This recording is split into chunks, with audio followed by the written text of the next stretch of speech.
BPSC TRE 2 भाषा वार्ता case में जो अभ्यर्थी पेटिशनर नहीं बन सके वे लोग लगातार मैसेज कर रहे हैं और कह रहे हैं भैया हमें भी मौका दे दीजिए, एक बार हम भी आपके केस में जुड़ना चाहेंगे।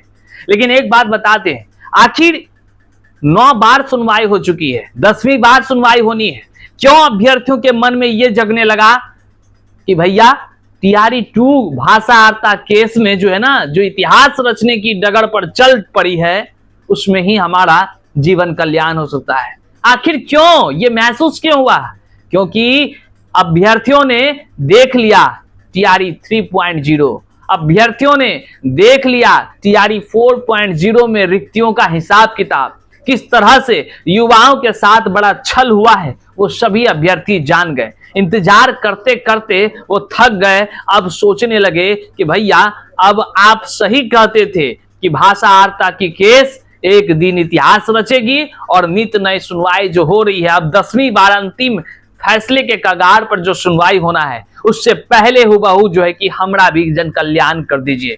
आज धैर्य रखिए, अंत तक देखिए, हम तमाम वो चीजों को बताएंगे कि आप टीआरई 4 का तो सपना सजोए बैठे हैं, लेकिन आपके तकदीरों का फैसला कुछ और उससे पहले वाले ही चीजों में हो सकता है। जो लोग पश्चाताप में जी रहे हैं, आप पश्चाताप में मत जीविए, क्योंकि यहां पर हम हैं और लगातार आपके लिए दृढ़ संकल्पित होकर संघर्ष कर रहे हैं। साथियों, आज की वीडियो में हम टीआरई 4 में जो ओवर एज के अभ्यर्थी हैं उनके साथ जो दर्द है, उनके साथ जो पीड़ा है, उनके लिए जो होना चाहिए वो नहीं हो रहा है, वैसे अभ्यर्थियों की आज हम बात करने जा रहे हैं। जो लोग होम गार्ड के 2011 बैच के बहाली में शामिल हुए थे, लेकिन उसकी ज्वाइनिंग की तमाम प्रक्रियाएं खत्म होते होते 2022 आ गई।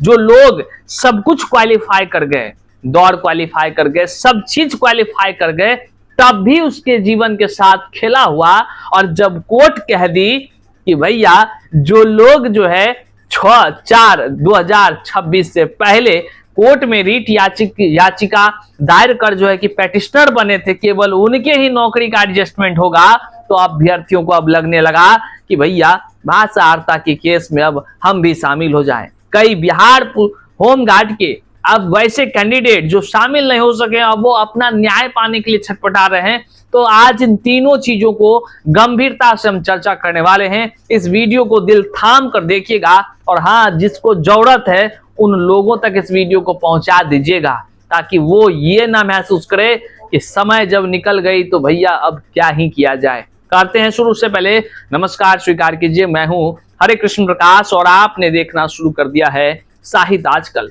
साहित्य आजकल का मतलब ही है वह सच्चाई जो जाननी आपके लिए है बेहद आवश्यक। साथियों, चैनल पर नए हैं तो सब्सक्राइब कीजिए और अपने तमाम साथियों तो एक बार जरूर शेयर कर दीजिए। करते हैं मुद्दे की बात। देखिए, सबसे पहले हम आपको आज वो चीज बताने जा रहे हैं जो आप सुनकर कहेंगे कि भैया आप सही कहते हैं, समय के रहते कहते हैं और पश्चाताप ना हो इसलिए आप कहते हैं, आप कहने पर मजबूर हो जाएंगे। हम आपको एक कोर्ट की प्रक्रिया को बताते हैं। पटना हाई कोर्ट में बिहार होम गार्ड की बहाली को लेकर याचिका दायर हुआ, तमाम प्रक्रिया हुआ, लोग सब जगह चले गए, जहां जहां जाना था वहां चले गए। उसके बहाली की प्रक्रिया 2011 में शुरू होती है, 2022 तक चला जाता है।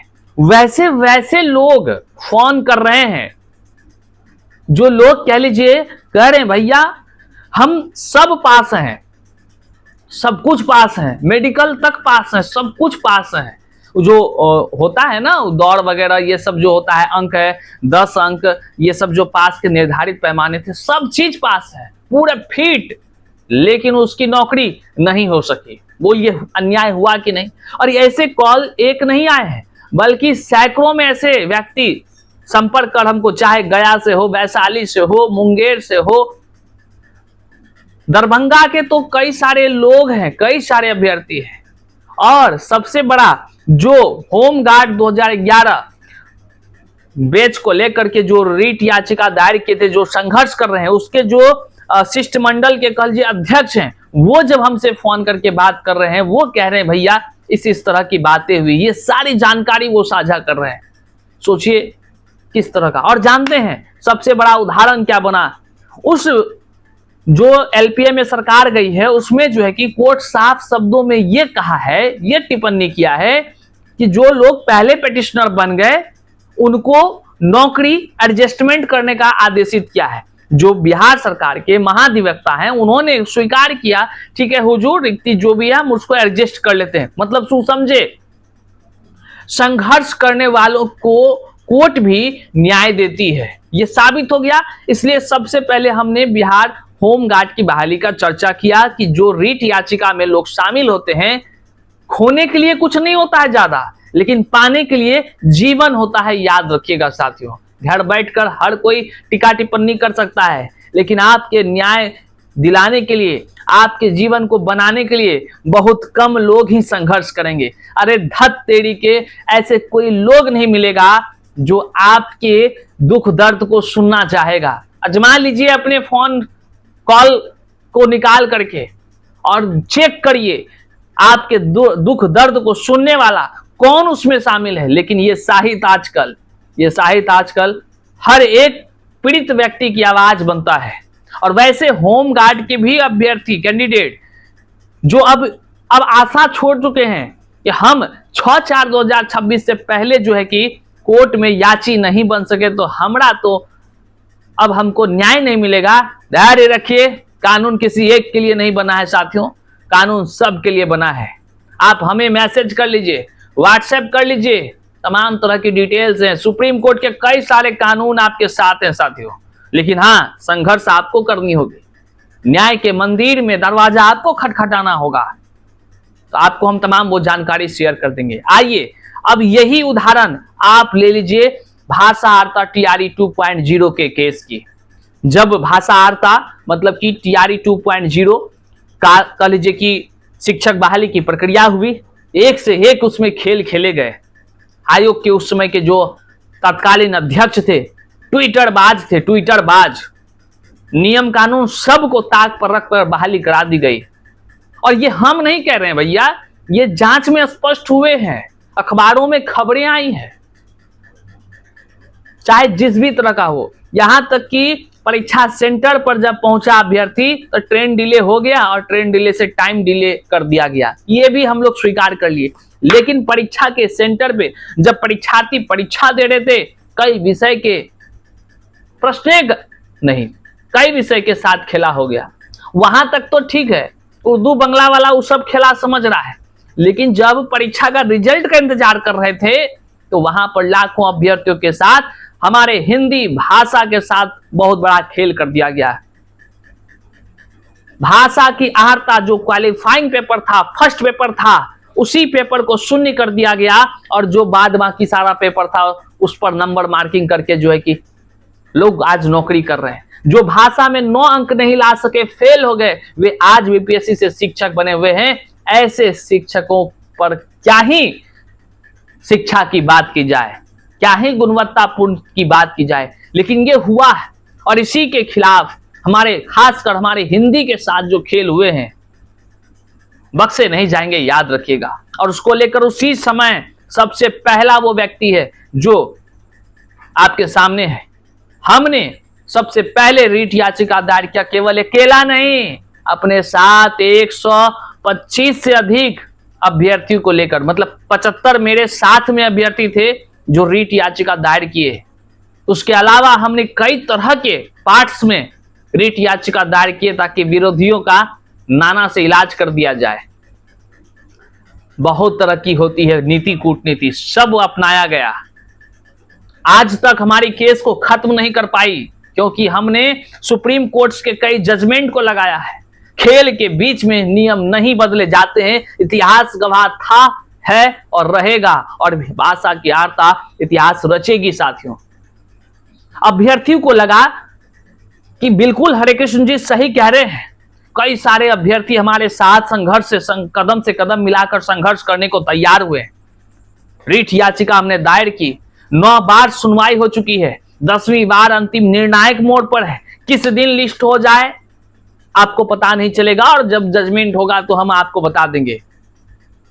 और जानते हैं, कुछ लोग लगभग 250-300 के आसपास हमसे जुड़ते गए लोग, वो लोग आज संघर्ष कर रहे हैं। लेकिन जैसे ही होम गार्ड वाला में ये मैटर आ गया है, जो पहले पिटिशनर बने हैं उनके नौकरी एडजस्टमेंट का, अब सब लोग को लगने लगा भैया मेरी, अगर हम भी छूट गए, टीआरई 2.0 भरे थे, परीक्षा सब दिए थे, हमारा भी नौकरी नहीं हो सका, टीआरई 3 में नहीं हो सका, 4 में कई तो सीट है, अब क्या होगा। तो ये लोग छटपटा रहे हैं और कह रहे हैं भैया एक मौका दे दीजिए, भैया एक मौका। और हमारे केस में जुड़ने के लिए सबसे पहला, कोई ऐसे नहीं जोड़ देगा, हमारा केस है, हमारे केस में हमारी इजाजत से लोग उसमें जुड़ते हैं। तो जो भी अभ्यर्थी छूटे हुए थे, जब हमने होम गार्ड वाला वो स्टेटमेंट कोर्ट का पढ़ा, तो मुझे ये लगा कि जो छूटे हुए हैं शायद उनको लगे कि भैया आपके रहते, आप जब सब लोगों के लिए लड़ते हैं, आपके रहते जो है कि नहीं भाषा वार्ता में जुड़ सके, पेटिशनर बन सके, तो फिर क्या ही फायदा। तो हम तमाम अभ्यर्थी को बता दे रहे हैं, पश्चाताप मत कीजिएगा, हम हैं यहाँ। तो जितने भी भाषा वार्ता के केस में नहीं जुड़ चुके हैं, वैसे अभ्यर्थी जिसको लगता है कि टीआरई 2 के बाद टीआरई 3 देखिए लिए कुछ नहीं हुआ, टीआरई 4 में सीट का बंदर बांट हो गया है, कुछ होगा कि नहीं होगा भगवान जाने, टीआरई 2 सहारा बन सकता है, क्योंकि कई लोग टीआरई 2 में भाषा वार्ता फेल वाले नौकरी कर रहे हैं, जिसके जगह पे भाषा वार्ता पास वालों की नौकरी होनी चाहिए। चाहिए कि नहीं चाहिए? और वो होकर रहेगा एक दिन, देखिएगा, चाहे हाई कोर्ट से सुप्रीम कोर्ट तक क्यों नहीं जाना पड़े, तो सारी चीजें होंगी। इसलिए जो लोगों को लगता है कि उनका जीवन टीआरई 2.0 के भाषा वार्ता केस से बन सकती है, तो भैया व्हाट्सएप का नंबर दिया हुआ है, आप सीधे अपना नाम जिला लिखकर मैसेज कर दीजिए। और कोई भी ये मत सोचिए कि घाटा होगा कि फायदा होगा। जीवन बनाने के लिए एक ही मौका ऐसा आता है जहां आपको फैसला लेना होता है। बाद में फिर हम भी ये ऑप्शन देंगे नहीं आपको याची बनने का, याद रखिएगा। और एक बात बता दें, ना एक पैसा हम लेते हैं, ना एक पैसा किसी को देने की कोई बात करते हैं। इसलिए साथियों, जो भी व्यक्ति हैं, अपने बुद्धि विवेक का इस्तेमाल करिए और सीधा अपना जो है कि मैसेज कर लीजिएगा, हम तमाम डिटेल्स आपको भेज देंगे। बात करते हैं टीआरई 4 के ओवर एज के कैंडिडेट का। ओवर एज के कैंडिडेट का दुख दर्द इतना अधिक है कि उनको अगर हम बयां करने लगे तो मेरे आंखों में आंसू आ जाएगी। और अक्सर ऐसा होता है, हम जब लाइव आते हैं और उस समय जब हम भाव विभोर होते हैं तो आंखों में आंसू आ जाती है। आप सभी इस बातों को जानते हैं, लेकिन क्या करिएगा, हम इस जगह, इस कुर्सी पर बैठे हैं जहां से आपकी आवाज को उठाना हमारा अपना धर्म समझते हैं। टीआरई 4 के ओवर एज में छूट नहीं मिलने जा रही है, क्योंकि जो अधियाचना भेजी गई है उसमें वैसे ही प्रावधान का जिक्र किया गया है जो पूर्व की भांति लागू है। मतलब स्वतः हो जाता है कि बीपीएससी अपने मन से तो कहीं से कोई छूट देता ही नहीं है, ना ही उसके विज्ञापन में रहेगा। इसलिए तमाम वो तैयारी पहले से हम जो है कि कर तैयार करवा दिए हैं। मतलब कि ओवर एज के कई सारे अभ्यर्थी जो हैं पहले ही कोर्ट का दरवाजा खटखटा चुके हैं, बस विज्ञापन आएगा अगले दिन फाइल हो जाएगा वाली तमाम चीजें हैं। तो जो लोग अधिक उम्र सीमा की छूट चाहते हैं, 10 से 12 साल की छूट चाहते हैं, अन्यथा उनका कागज, उनका डॉक्यूमेंट्स जो है कि गंगा में बहाने या कोसी के कहर में बहाने को बच जाएगा, वैसा हालत नहीं देखना चाहते हैं, तो आप सभी न्याय के मंदिर में अपना न्याय पाने के लिए आप जो है कि मैसेज कर सकते हैं। आप सामूहिक रूप से जब संघर्ष करेंगे, निश्चित तौर से आपकी जीत जो है कि हो सकेगी। आपको विश्वास नहीं हो तो आप इतिहास को याद करिए, टीआरई 1.0 में किसने अधिक उम्र सीमा में छूट दिलवाया? यही वो शाहिद आजकल था। टीआरई 2.0 में किसने अधिक उम्र सीमा में छूट दिलवाया?